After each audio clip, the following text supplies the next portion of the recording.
Commander Alan Pierce stared at the holographic display showing the remains of Earth's fleet near Saturn. The blue dots representing human ships were few and scattered. The red mass of Kaldorian warships pushed steadily forward, like a bloodstain spreading across the solar system. "How many ships did we lose?"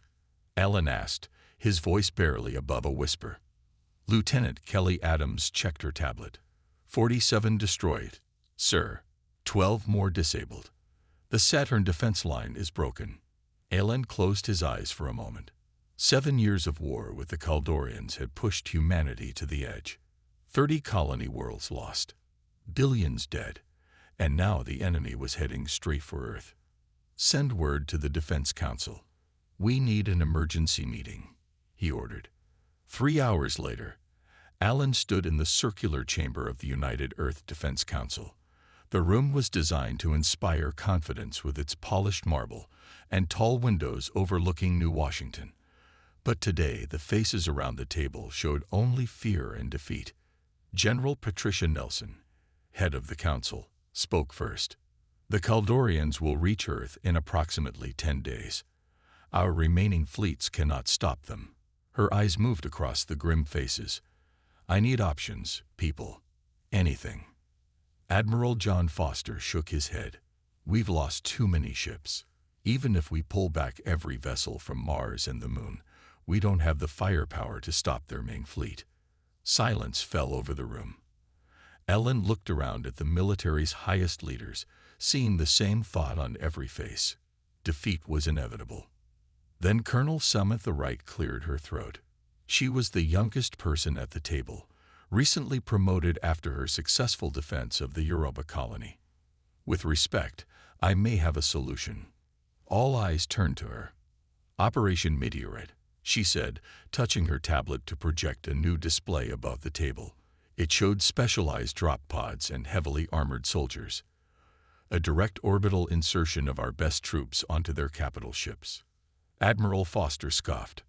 "Drop troops onto their ships. They'd be shot down before they got close." "Not necessarily," Samantha countered. "The 117th Deadliest Battalion has been training with new stealth technology. The Kaldorians won't see them coming until it's too late. The orbital drop shock troopers," General Nelson said thoughtfully. "Earth's deadliest soldiers." Alan studied the projection. The plan was desperate, perhaps even suicidal, but they had run out of conventional options. The ODSTs would drop directly onto the Kaldorian command ships, Samantha continued. They would disable their weapons, communications, and engines from the inside. Without central command, their fleet falls apart.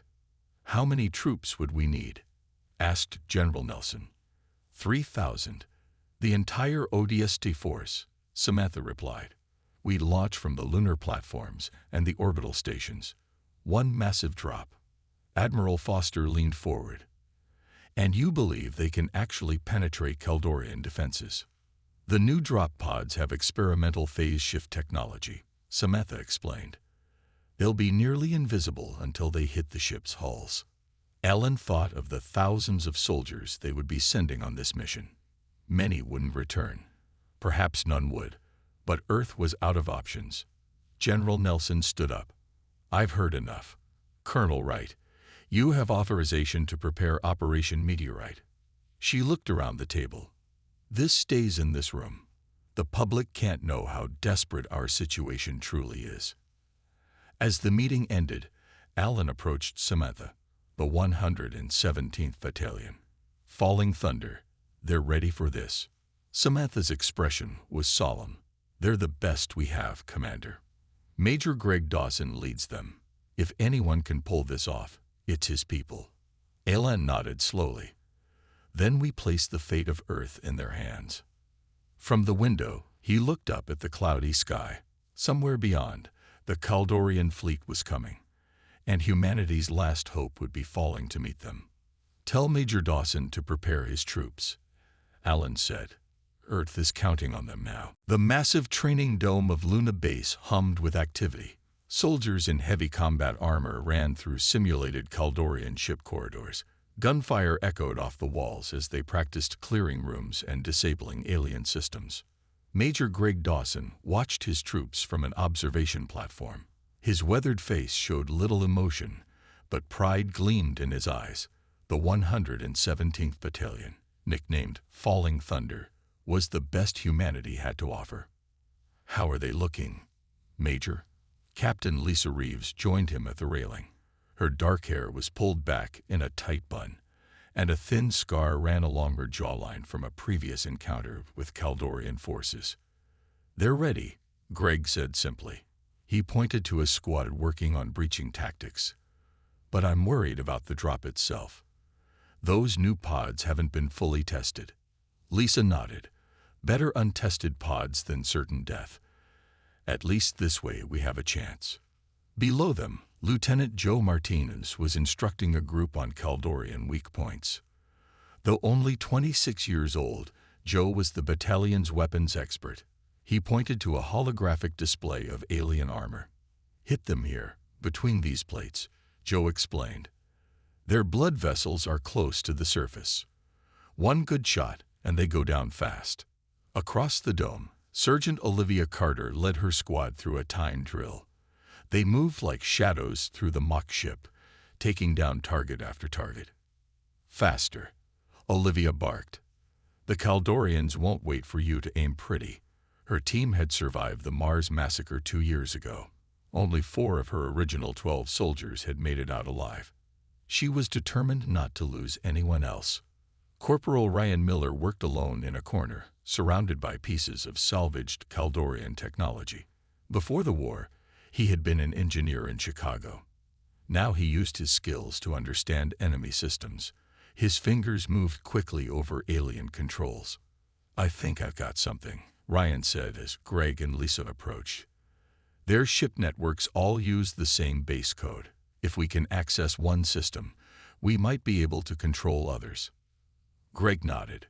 "Good work. Keep at it." Later that night, the officers gathered in the mess hall. The room was quiet despite being full. Everyone knew what was coming, possibly their last mission. Joe picked at his food. "My sister just had a baby. Little boy named Eric. I got the message yesterday. Sent her back that I'd see him soon." He looked up. "I hope that wasn't a lie." "It wasn't," Greg said firmly. "We're going to make it back. Earth is going to survive." Olivia snorted. "Save the speeches for the troops, Major." Lisa studied a tablet showing the Kaldorian fleet movements. "Jupiter's defenses just fell. We have less time than we thought." Ryan joined their table with a tray of food. "I modified some of our charges to better affect their ship systems. Should give us an edge." The conversation paused as General Frank Holloway entered the mess hall. The room immediately fell silent. The general rarely left Earth, especially now. "At ease," Frank said, his voice carrying through the hall. "I came to see you all before tomorrow's drop." He looked around the room, meeting the eyes of as many soldiers as he could. "I won't lie to you. This mission is our last hope. The Kaldorians have destroyed our colonies, killed our people, and now they're coming for Earth itself." He paused. "But they don't know what they're in for." A few soldiers smiled grimly. "Humanity has faced extinction before. The plague of 2031, the asteroid of 2098, the first contact war." Frank's voice grew stronger. "Each time, we survived. Each time, we fought back. Tomorrow, you will carry that fighting spirit with you as you drop from orbit." Greg stood up. "Falling Thunder won't let you down, sir." Frank nodded. "Get some rest. Tomorrow you make history." As the general left, the 3,000 members of the Deadliest forces returned to their preparations. In 12 hours, they would board their drop ships and head toward Earth's orbit. From there, they would drop onto the incoming Kaldorian fleet. It was humanity's last stand. The command center of Luna Base erupted in chaos as the reports came in. Earth's last major fleet, positioned near Jupiter, had been destroyed. The room fell silent as Commander Alan Pierce delivered the final count. "All ships lost. The Kaldorians will reach Earth in 72 hours." Major Greg Dawson felt his stomach tighten.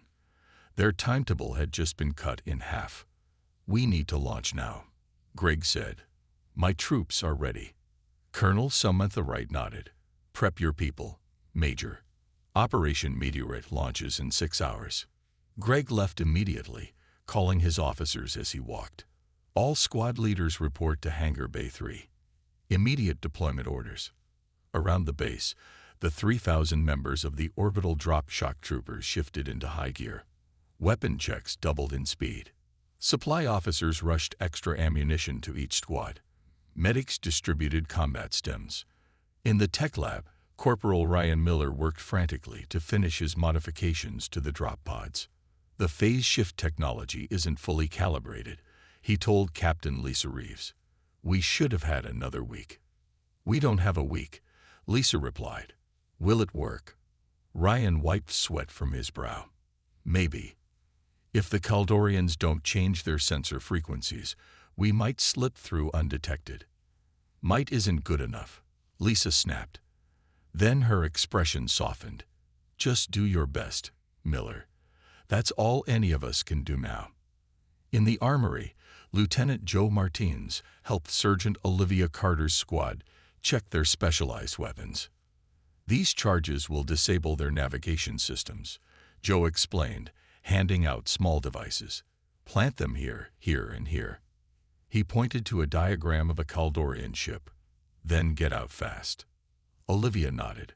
"My team will target their main communications hub. Without it, their ships can't coordinate." Joe hesitated, then pulled a small photo from his pocket. "My sister and her baby.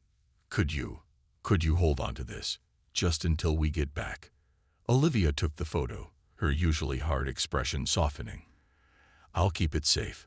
She tucked it into a secure pocket. "And I'll make sure you get it back." Across the base, similar scenes played out as soldiers shared personal items, recorded final messages, or simply sat in silence with their thoughts. Greg found a quiet moment to call his wife on Earth. "Kate, it's happening today."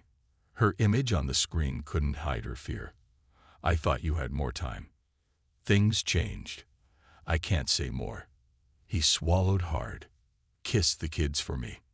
"You come back to us," Kate whispered. "Promise me." Greg nodded, not trusting his voice. They both knew he couldn't make that promise. At the appointed hour, the ODSTs gathered in Hangar Bay 3. Row after row of soldiers in full combat armor stood at attention. Their specialized gear made them look more machine than human. Exactly as intended. The Kaldorians would soon learn to fear these armored warriors. General Frank Holloway arrived to see them off. Instead of a long speech, he walked the lines, shaking hands, looking each soldier in the eye. When he reached Greg, he paused. "The fate of our species rests with you and your people, Major." Frank's voice was low. "I wish I could go with you." "We'll get it done, sir," Greg replied. The boarding process began. Soldiers filed into the transport ships that would carry them to the orbital platforms.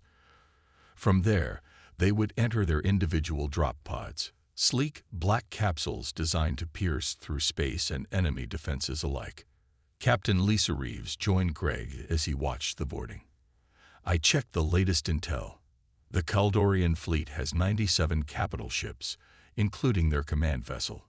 We only need to take down the key ones," Greg said. "Disable their leadership, weapons, and communications. Create enough chaos for Earth's ground defenses to make a difference." The last of the troops boarded. Lisa and Greg walked up the ramp of the final transport. "See you on the other side, Major," Lisa said. Greg nodded as the doors closed behind them. The transport rumbled to life, lifting off from Luna's surface toward Earth's orbit. Operation Meteorite had begun. The orbital platforms above Earth were already in chaos when the ODST transports arrived. Kaldorian warships had entered the outer edges of Earth's orbit, their massive hulls blocking out the stars. The alien vessels dwarfed humanity's remaining defenses. Major Greg Dawson stood in the launch bay, watching his soldiers enter their drop pods. Each black capsule was barely large enough for one person and their equipment. The stealth technology made the pods look like they were coated in oil, absorbing all light. "Final systems check," Greg ordered over the comm. Report any malfunctions immediately. Captain Lisa Reeves approached, already suited up except for her helmet. Enemy ships are in optimal drop range. It's now or never. Greg nodded and turned to address the troops in the bay. You all know the mission. Disable the Kaldorian command ships from the inside. Create chaos. Give Earth a fighting chance. He paused. This is what we trained for. This is why we're called Falling Thunder. A cheer went up from the soldiers. Greg raised his hand for silence. Find your targets. Complete your objectives. Stay alive if you can. He put on his helmet. For Earth. For Earth. The troops echoed. One by one, soldiers sealed themselves into their drop pods. Greg took his position in the command pod, which had extra communication equipment. Through his viewport, he could see the massive Kaldorian fleet growing larger. All pods report ready. Lisa's voice came through his comm. Launch in 30 seconds, Greg replied. Good hunting, Captain. Same to you, Major. The countdown began. Greg felt his heart pounding. This was humanity's last stand. If they failed, Earth would fall like all the colonies before it. Launch, came the order. 3,000 drop pods shot from the orbital platforms toward the Kaldorian fleet. The phase shift technology activated, making the pods nearly invisible to sensors. Like silent meteors, they fell toward the enemy ships. For the first minute, everything went according to plan. Then alarms blared in Greg's pod. They've detected some of us. Lieutenant Joe Martinez shouted over the comm. Their point defense systems are firing. Greg watched in horror as bright beams of energy cut through space, destroying dozens of pods in seconds. His tactical display showed more pods winking out every moment. Evasive maneuvers, Greg ordered. Change approach vectors. The surviving pods altered course, but the Kaldorians had found them. More defense systems came online across the alien fleet. Greg's pod shook violently as a beam passed close by. Warning lights flashed on his control panel. The stabilizers were damaged. This is Sergeant Carter, came a strained voice. My squad's pods are scattered. We're off course. Stay the mission, Greg replied, fighting to control his damaged pod. Hit whatever ship you land on. The space around them lit up with explosions as more pods were destroyed. Greg's display showed less than half remained. But they were committed now. There was no turning back. His pod shuddered as it approached a massive Kaldorian vessel. The alien ship's hull rushed up to meet him, growing larger by the second. Impact was moments away. Brace for landing, Greg shouted into his comm. His pod slammed into the Kaldorian ship with bone-jarring force. Emergency cushions deployed around him, preventing fatal injury. After a moment of disorientation, he hit the emergency release. The pod's door blew outward. Greg emerged onto the alien hull, magnetic boots securing him to the surface. He activated his combat systems and checked his tactical display. Other pods had landed nearby. Some were still intact. Others were just twisted metal. Sound off, he ordered. Who made it? Captain Reeves, reporting. I'm on the ship's port side with 7 others. Lieutenant Martinez here. 3 of us landed near what looks like a weapon emplacement. More reports came in. Of the 3,000 who launched, less than 900 had made it onto the Kaldorian ships. But they were inside the enemy's defenses now. Greg raised his rifle. Find entry points. We're taking this fight inside. Around the Kaldorian fleet, surviving ODSTs were doing the same. The real battle was about to begin. The inside of the Kaldorian warship was hot and dimly lit. Red emergency lights pulsed along curved corridors that seemed designed for creatures larger than humans. Major Greg Dawson led his team deeper into the alien vessel, their weapons ready. Stay alert, Greg whispered into his comm. We don't know their internal security protocols. They had entered through an emergency airlock after cutting through the hull. So far, they had encountered no resistance, which worried Greg. It seemed too easy. Captain Reeves, report status. He called over the secure channel. Lisa's voice came back with slight static. My team is approaching what appears to be a communications hub. Light resistance. These Kaldorians weren't expecting visitors. Greg smiled grimly behind his helmet. At least something was going according to plan. Lieutenant Martinez, status. We're near the engine systems, sir, Joe replied. The Kaldorians are scrambling, but disorganized. We've taken down 8 so far without alerting the entire ship. In another section of the massive fleet, Sergeant Olivia Carter and the remains of her squad had regrouped inside a Kaldorian hangar bay. Only 4 of her 10 soldiers had survived the drop. Check weapons and ammo, Olivia ordered. She studied the hangar, which housed strange aircraft with insect-like designs. We need to find a central area to do maximum damage. Private Ben Garcia, the squad's tech specialist, was examining a control panel. Sergeant, I think I can access their ship schematics from here. Do it, Olivia said, keeping watch on the hangar entrance. On the fleet's command ship, Corporal Ryan Miller worked alone. His pod had landed far from any others, but that had turned out to be lucky. He had found himself near what appeared to be a data center. This is Miller, he reported. I'm seeing something interesting in their systems. The Kaldorians are using a unified network across the entire fleet. Their ships are all connected. Greg's voice came back immediately.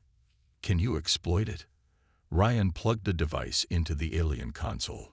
Working on it. Their tech is advanced, but they have a weakness.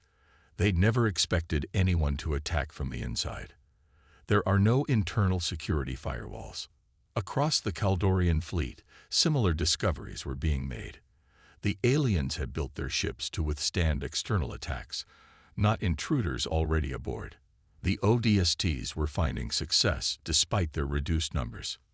Major Greg's team reached a large chamber that appeared to be a weapons control center. Kaldorian crew members turned in surprise as the humans burst in. They were tall, with gray skin and 4 arms, but they fell just as easily to human bullets. Secure the room, Greg ordered. His soldiers moved efficiently, checking corners and taking positions. Lieutenant Tim Boyd, the team's explosives expert, examined the alien controls. Sir, I think I can disable their main weapon systems from here. Do it, Greg replied, and set charges. We're not staying long. Meanwhile, Captain Lisa Reeves and her team had secured the communications hub. Kaldorian bodies lay scattered around them. Cut off their communications, Lisa ordered. I want every ship in this fleet deaf and blind. As her team worked, Lisa received a transmission from Earth Defense Command. Captain, we're seeing disruptions in the Kaldorian fleet. Whatever you're doing, it's working. Our ground defenses are ready to engage when you give the signal. Understood, Lisa replied. Tell them to stand by. On the engineering deck, Lieutenant Joe Martinez watched as his team planted explosives on critical systems. A sudden alarm blared through the ship. They know we're here, Joe warned over the comm. Expect heavy resistance soon. The most surprising discovery came from Corporal Ryan Miller. As he dug deeper into the Kaldorian systems, he found something unexpected. Major, I've accessed their mission parameters, Ryan reported, his voice tense. You need to see this. The Kaldorians aren't just attacking Earth for conquest. They're after something specific. What is it? Greg asked. According to their data, Earth has something they call the Ancestral Key. They believe it's buried somewhere in the Pacific Ocean. Ryan paused. Whatever this key is, they're desperate to find it. Desperate enough to sacrifice their entire fleet. Greg processed this information. Keep digging. Find out what this key does. This could change everything. As the ODSTs continued their assault from within, the Kaldorian fleet began to show signs of disarray. Ship after ship reported internal attacks, and their once coordinated approach toward Earth faltered. Humanity had found a weakness, and now they were exploiting it with everything they had. The tide began to turn as the ODSTs coordinated their scattered attacks across the Kaldorian fleet. Small teams linked up through their secure channels, sharing information and targeting critical systems. Major Greg Dawson moved his squad toward the center of the Kaldorian ship. The aliens were now fully aware of the human presence. Alarms blared continuously. "Captain Reeves, what's your status?" Greg asked over the comm. "We've disabled their main communications array," Lisa replied. "Their ships can no longer coordinate effectively, but we're pinned down by heavy resistance." "Hold position," Greg ordered. "We're going to." A massive explosion rocked the ship, cutting off his words. The corridor ahead erupted in flames as Kaldorian soldiers poured through. "Fall back," Greg shouted. His team retreated, firing as they went. One of his soldiers fell, hit by alien energy weapons. Greg grabbed the wounded man and dragged him behind cover. The soldier was badly injured. Greg applied a medical patch, but knew it was too late. "Tell my family," the soldier whispered. "Tell them yourself," Greg said firmly. "You're going home." But the man was already gone. Greg closed the soldier's eyes, took his dog tags, and rejoined the fight. On Earth, the remaining defense forces watched as the Kaldorian fleet's formation began to break. Admiral Foster couldn't believe his eyes. "They're actually doing it," he said. "Launch all remaining ships. Target any vessel showing signs of internal damage." Earth's final defensive fleet rose from the atmosphere, small but determined. Back on the Kaldorian command ship, Corporal Ryan Miller had linked into their main computer system. He worked frantically to understand the alien data. "I think I can do more than just gather information," Ryan reported. "If I can access their weapons control, I might be able to turn their defenses against their own ships." "Do it," ordered Greg, who was fighting his way toward the ship's bridge. Lieutenant Joe Martinez and his team had placed charges throughout the engine section. They were preparing to detonate when a squad of Kaldorians cornered them. "We need backup," Joe called over the comm. Energy blasts struck all around him. "This is Sergeant Carter. We're heading your way, Lieutenant." "Hold on." Olivia led her team through the ship's maintenance tunnels, using the schematics they had stolen. They emerged behind the Kaldorian squad and opened fire. The aliens fell, caught in the crossfire. "Thanks for the save," Joe said as Olivia approached. "Thank me when we're off this ship," she replied. "Set the charges. We need to move." On the bridge of his dreadnought, the Kaldorian fleet commander received reports of attacks across every major vessel. For the first time, he felt fear. These humans were unlike any enemy they had faced before. "Find these intruders and destroy them," he ordered. "The ancestral key must be ours." Major Greg and his remaining squad members reached a massive door that appeared to lead to the ship's command center. As they prepared to breach it, Greg received an urgent message from Captain Reeves. "Major, scans show this ship is moving to a position above the Pacific Ocean. They're preparing some kind of weapon to excavate the seafloor. We need to stop them now." Greg looked at the charges they had placed on the door. "We're about to hit their bridge. Stand by." The charges detonated, blowing the door open. Greg led the charge into the Kaldorian command center.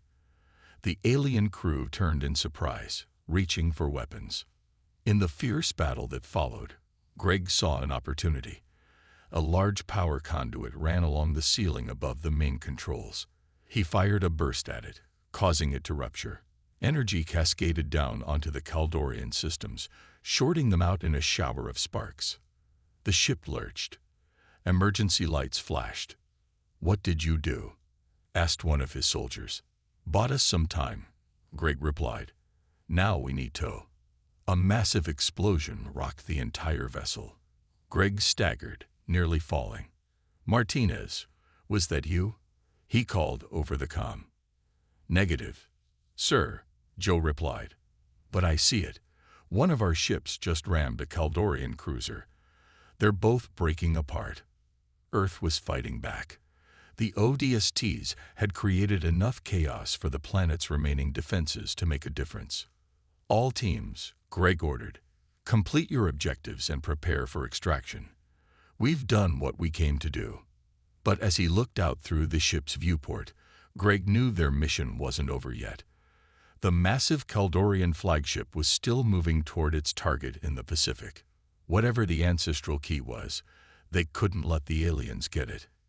"Change of plans," he said. "We're taking this ship down, no matter the cost." The Kaldorian flagship loomed over the Pacific Ocean, its massive shadow darkening the waters below. Inside, chaos reigned as ODST teams fought their way toward critical systems. Captain Lisa Reeves gathered the survivors from several squads. They had secured a transport bay and were using it as a rally point. "We need to reach the command deck," Lisa told the assembled soldiers. "Major Dawson is there, but he's surrounded." A soldier spoke up. "The corridors between here and there are crawling with Kaldorians, Captain. It's suicide. Then we'll die fighting." Lisa replied simply. She checked her weapon. "Anyone not up for that can stay behind." No one moved. These were Earth's best orbital drop shock troopers. They had signed up for the impossible. Meanwhile, Sergeant Olivia Carter and Lieutenant Joe Martins led their combined teams toward the ship's main weapon system. According to the schematics they had stolen, the Kaldorians were preparing to use a massive energy beam to cut through the ocean floor. "Whatever this ancestral key is, they want it badly," Joe said as they moved through the ship's maintenance tunnels. Olivia nodded. "And we can't let them have it." She paused, checking the junction ahead. Clear. 2 more sections to the weapon control room. As they continued forward, Joe suddenly stumbled. Blood seeped from a wound in his side that he had been hiding. "You're hit," Olivia said, moving to support him. "It's nothing," Joe insisted. "Happened during the firefight earlier." Olivia could see it was serious. "We need to get you to a medic." "No time," Joe replied. "The mission comes first, always has." On the command deck, Major Greg Dawson and his remaining 3 soldiers had barricaded themselves behind alien equipment. Kaldorian troops pressed their attack from all sides. "Miller, we're running out of time," Greg called over the comm. "Have you accessed their weapons systems yet?" In the data center, Corporal Ryan Miller worked frantically at the alien console. "Almost there, sir. Their security is adapting to my intrusion." "But I found something else. Details about the ancestral key." "What is it?" Greg asked, firing a burst at advancing Kaldorians. "According to their records, it's not a weapon," Ryan explained. "It's a ship. A starship that crashed on Earth thousands of years ago. The Kaldorians believe it contains technology from a species they call the Builders, apparently some kind of precursor race that created the jump gate technology all spacefaring species use." Greg ducked as energy blasts struck near his position. "Why do they want it so badly?" "The records say the Builders disappeared mysteriously. The Kaldorians think this ship might have answers about what happened to them, and possibly advanced technology no one else has." The ship shuddered as Earth's defenses scored another hit. Greg knew time was running short. "Can you access their main power grid?" he asked. "Working on it," Ryan replied. The connection suddenly went dead. Across the ship, Lisa's team fought their way through the corridors. They left a trail of Kaldorian bodies behind them as they pushed toward the command deck. Almost there, Lisa encouraged her troops. "Keep moving." Suddenly, the lights throughout the ship flickered. The artificial gravity wavered. "What was that?" one of the soldiers asked. Lisa smiled grimly. "Miller. He's in their systems." In the data center, Ryan had successfully gained control of the ship's power distribution. He was diverting energy from life support to overload the weapon systems. "Major, I've got it," Ryan reported as communications returned. "I can shut down their weapons, but there's a problem. The feedback will likely destroy the ship. We need to evacuate." "How long do we have?" Greg asked. 10 minutes at most," Ryan replied. Greg made a quick decision. "All ODST forces, begin evacuation procedures. Get to the escape pods or steal Kaldorian shuttles if you have to." Lisa's voice came through. "We're almost to your position, Major. Hold on." Greg looked at his 3 remaining soldiers. They were exhausted and low on ammunition. "Go," he told them. "I'll hold them off until Captain Reeves arrives." "Sir, we're not leaving you," one soldier protested. Greg fixed him with a stern look. "That's an order, Sergeant. Earth needs to know what we found here. Make sure Miller's data gets to command." Reluctantly, the soldiers retreated. Greg took up a position covering their escape, his rifle at the ready. Near the weapon control room, Olivia helped Joe along the corridor. His condition was worsening. "Leave me," Joe said weakly. "I'll just slow you down." Olivia ignored him. "Nobody gets left behind. That's the ODST way." Joe managed a smile. "You always were stubborn." They reached the weapon control room, finding it already in chaos. The systems were overloading, sparks flying from consoles. "Miller's been busy," Olivia observed. She helped Joe to a console. "Can you rig this to blow sooner? Give everyone more time to evacuate." Joe examined the alien technology. "I think so, but someone will need to stay and trigger it manually." Their eyes met. They both knew what that meant. Captain Lisa Reeves and her team finally broke through to the command deck. They found Major Greg Dawson surrounded by fallen Kaldorians, wounded but alive. "Nice of you to join me, Captain," Greg said with a tired smile. "Couldn't let you have all the fun, sir," Lisa replied, helping him up. "The ship is starting to break apart. Miller's hack is working." Greg nodded. "We need to reach the Kaldorian Supreme Commander. He's retreated to the emergency control room." As they moved through the failing ship, escape pods launched in all directions. Both human soldiers and Kaldorian crew were abandoning the doomed vessel. In the weapon control room, Lieutenant Joe Martins worked quickly despite his injuries. Sergeant Olivia Carter stood guard at the door. "It's ready," Joe said finally. 10 seconds after I activate this, the whole weapon system will overload." Olivia looked at him. "We're both getting out of here." "That's an order." Joe shook his head. "The trigger needs to be held manually." The Kaldorians built in a failsafe. Before Olivia could argue, the ship rocked violently. Part of the ceiling collapsed, blocking the exit. "Looks like we're both staying," Olivia said grimly.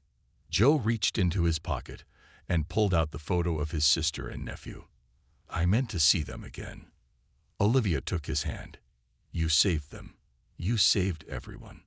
In another part of the ship, Corporal Ryan Miller downloaded the last of the Kaldorian data before heading for the escape pods. The information about the ancestral key and the mysterious builders could change humanity's understanding of the universe.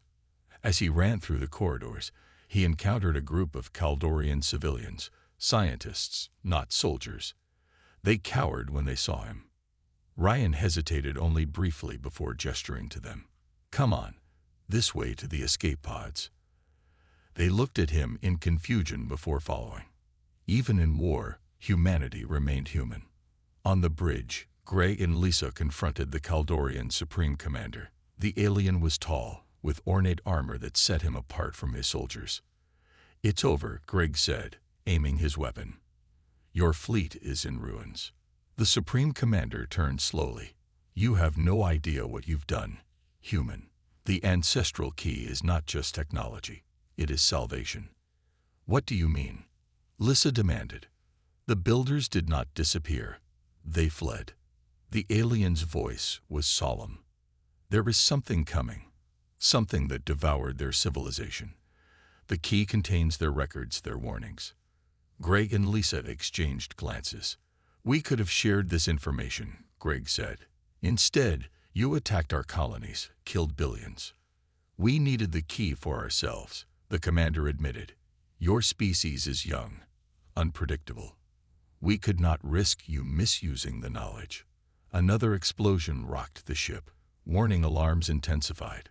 "The ship is breaking up," Lisa warned. "We need to go." Greg looked at the Kaldorian commander. "Come with us. We can talk about this like civilized beings. Maybe find a way forward together." The alien seemed surprised by the offer. After a moment's hesitation, he nodded. In the weapon control room, Joe looked at the countdown he had programmed. It's time. Olivia nodded. Do it.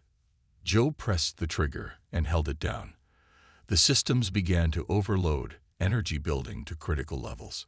Suddenly, the blocked doorway burst open. A team of ODSTs stood there. Come on, one shouted. We've got a shuttle. Olivia helped Joe up, and they hurried toward escape. Throughout the Kaldorian fleet, the scene repeated itself. Human soldiers and alien crew fled the dying ships. Some fought to the end, but many chose survival. From the safety of an escaped shuttle, Greg, Lisa, and the Kaldorian commander watched as the flagship broke apart in a spectacular explosion. The weapon aimed at the Pacific Ocean never fired. What now? Lisa asked quietly. Now we rebuild, Greg answered, and prepare. The commander looked at them. The threat the builders fled will come eventually. Our peoples will need to stand together when it does. Greg extended his hand in the human gesture of agreement. After a moment, the alien took it. As the shuttle descended toward Earth, more escape craft followed. The sky was filled with them, human and Kaldorian alike. The battle was over, but a new challenge was just beginning. In the days that followed, the survivors of the 117th Battalion were honored as heroes. The falling thunder had saved not just Earth, but possibly opened a new chapter for humanity. Sergeant Olivia Carter visited Joe in the hospital, bringing the photo of his family. He was recovering slowly but would live to see his nephew after all. Corporal Ryan Miller led a new research division studying the Kaldorian data, working alongside alien scientists who chose to remain on Earth. And Captain Lisa Reeves, now promoted to colonel after Greg's recommendation, began the process of building a joint human Kaldorian defense force. The former enemies found common ground in preparing for a threat greater than either had faced before. As Lisa looked out at the stars from Earth's recovering orbital platform, she knew that humanity's greatest test was still to come. But thanks to the orbital drop shock troopers, they would face it together. Defeat had once seemed inevitable. Now, the future held hope.